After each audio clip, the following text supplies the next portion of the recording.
Nanyondo Agnes nava mu Al-Karib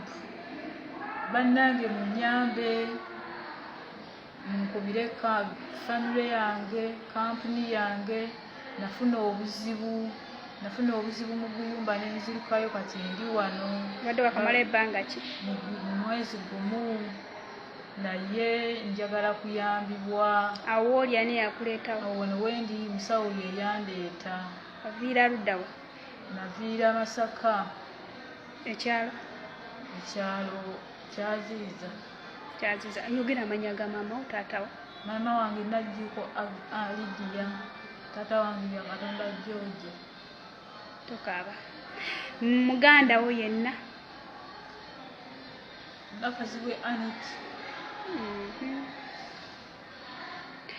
kampuni ki yakuleeta mpozi Al-Qaid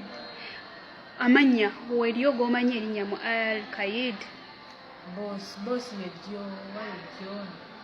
ye John limu lyokka ly'omanyi yes byonna bimaze olina omuganda ogw'omanyi yenna mwogera amanya gonna nakazibwe Anet yonna gy'oli muganda wakunoonya ali ene Saudi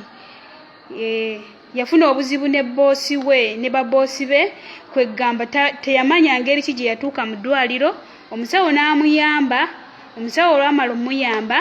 omusawo era ye yamuleese wano waali era waali wonna ali mu mikono gy'abano naye asaba buyambi yeli yenna asharinge ka video kano nange akakutte ndi naye nesobola kweyogerako wabula tuyambe munafu ono amasimu baagamuggyako